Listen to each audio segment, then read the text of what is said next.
Your average club distance is probably a number you almost never actually hit. It isn't wrong, it's just incomplete.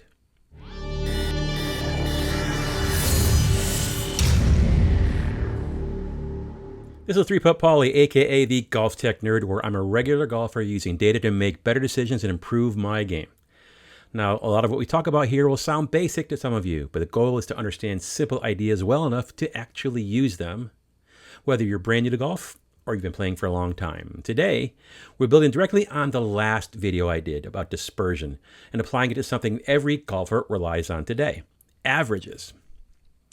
So in the last video, we talked about dispersion. Not your best shot, not your worst one, but the pattern your shots create over time.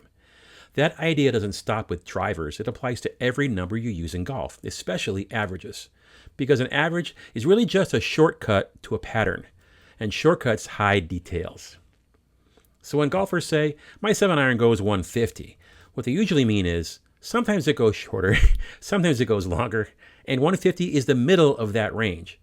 But golf doesn't happen at the middle. Shots spread out, front to back and left to right. And that spread matters more than the center point does. So let's start with yardage dispersion. Highly skilled players have very tight distance windows, not because they swing harder, not because they chase numbers, but because their contact and delivery are consistent.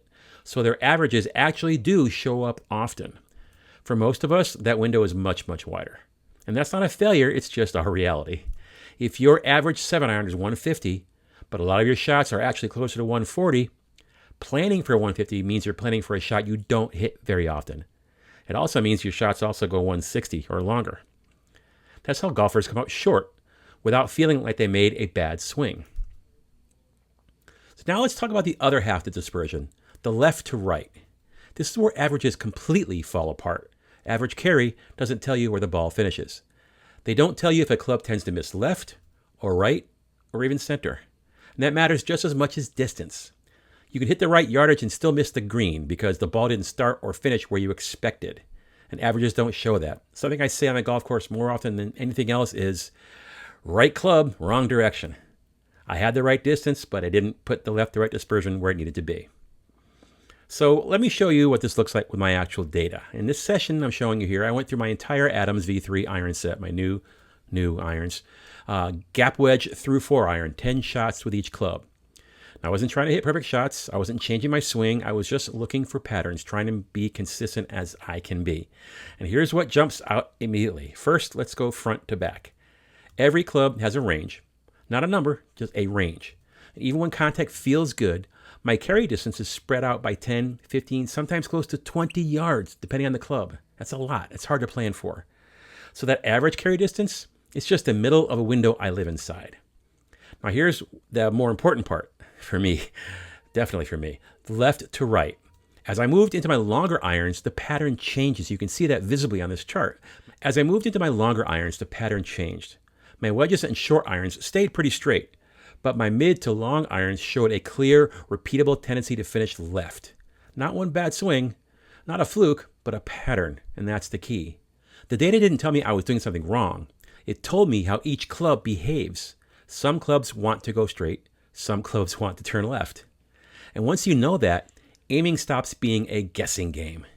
So that data didn't tell me I needed to fix my swing. It told me how each club behaves, and that's the key idea. On the course, you play to your pattern. If a club finishes left, you aim right. If a club finishes center, you aim center. The course doesn't care what you're working on the practice mat. And this is an important distinction. Playing golf and practicing golf are not the same thing. When you're playing, the goal is simple. Make decisions that match your reality. Later, in practice, you can decide, is this a pattern I'm happy living with? Is this something I want to get worked on with a coach? And both answers are absolutely valid. You don't have to fix everything you understand, but you need to understand what you plan around.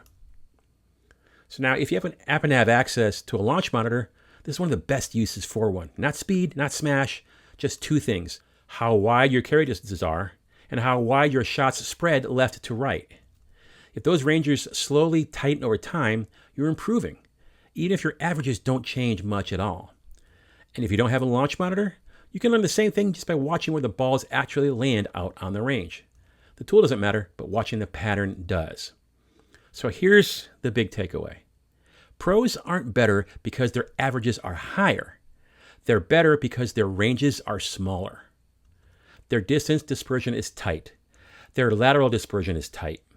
So their averages are actually actionable. For most of us, averages are descriptive, but not predictive. They tell us what's possible, but not what's likely. So averages feel simple, but golf isn't. Your averages aren't wrong. They're just incomplete without dispersion information. So if you want to play smarter golf, don't plan around what your clubs can do. Plan around what they do most often, both front to back and left to right. Remember, bad swings are part of the deal. Good data helps you learn from them and make better decisions next time.